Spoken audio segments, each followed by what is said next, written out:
Close your eyes. Now, open them. You're standing in the middle of a city.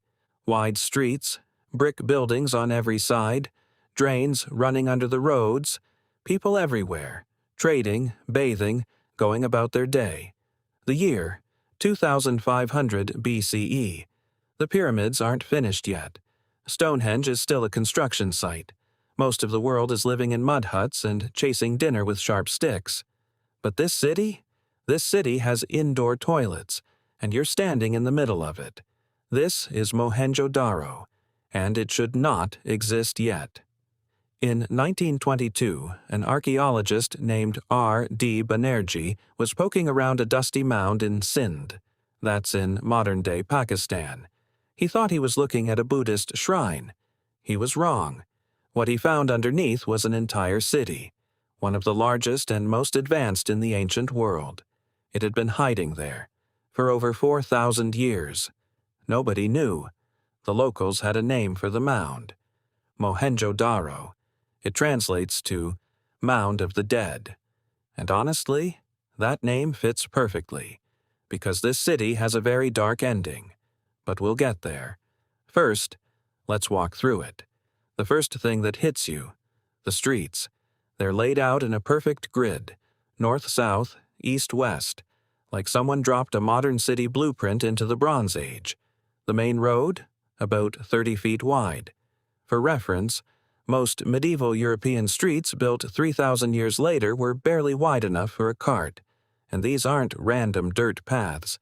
Every block, every intersection, every corner, calculated, measured, intentional. In 2500 BCE, most humans hadn't figured out the wheel properly. These people were doing city planning. Step inside one of the houses. They're made of baked brick, and every single brick in the entire city, every one, is the exact same size, standardized, across the entire Indus Valley civilization. That means someone, somewhere, decided.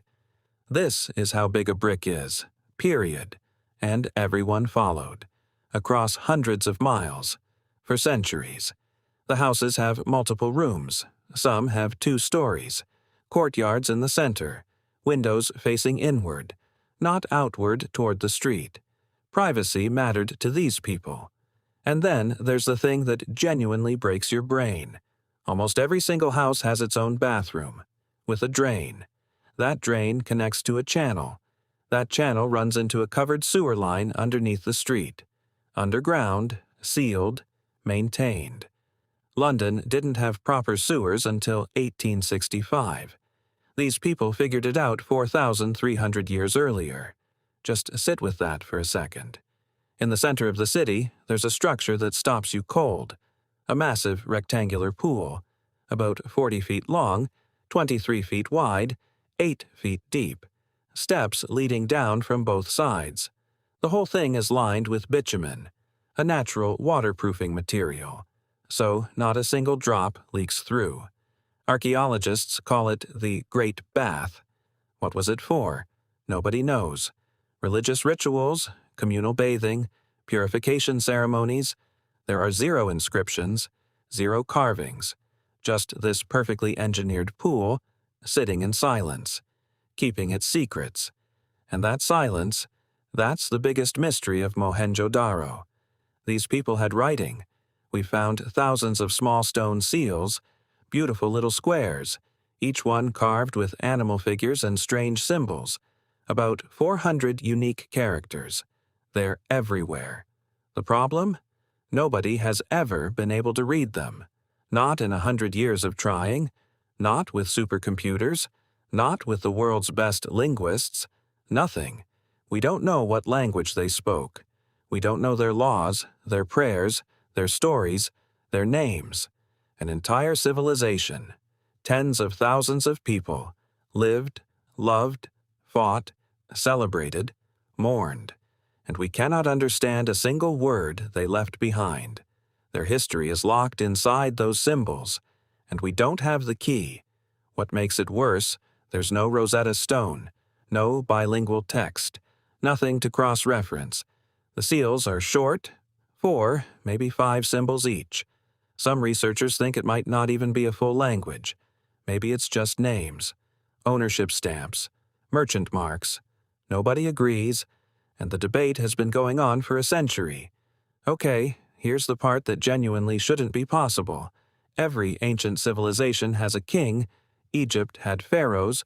Mesopotamia had emperors. China had dynasties.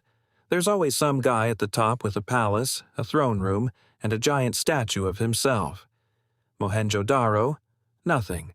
No palace, no royal tomb, no military barracks, no weapons stockpiles, no giant temple, no statues glorifying a ruler. They found one small stone figure, about 7 inches tall, and nicknamed him the Priest King. But that's just a guess. Could have been a merchant. Could have been nobody important. We literally do not know. How do you run a city of 40,000 people with no visible leader? How do you standardize every brick, manage an underground sewer system, and run trade routes reaching all the way to Mesopotamia, without someone in charge?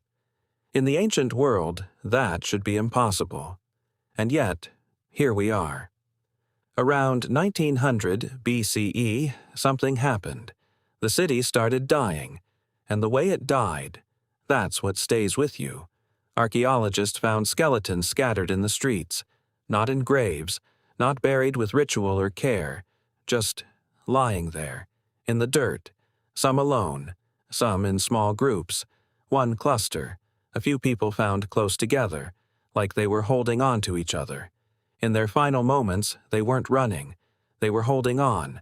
Some skulls show signs of trauma, violence, but not enough for a full-scale invasion. Not enough for a war. Was it a flood? The Indus River was unpredictable. It shifted course multiple times.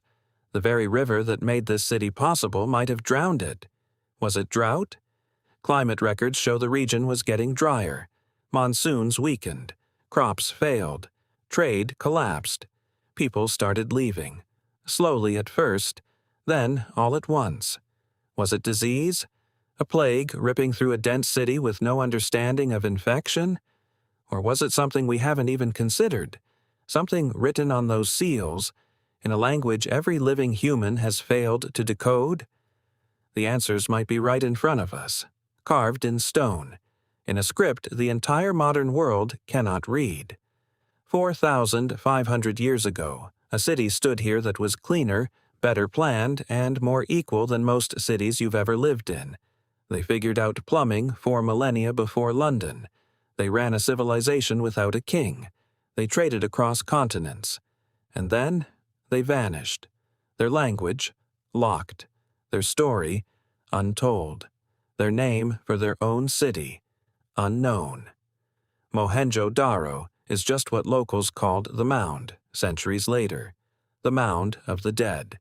And somewhere under that dirt, in a script nobody alive can read, the answers might still be waiting. If stuff like this keeps you up at night, subscribe to Curious Doodle. We dig into the darkest, strangest, most fascinating questions about humans, and draw them out the fun way. Hit that bell. We drop a new one every 2 days.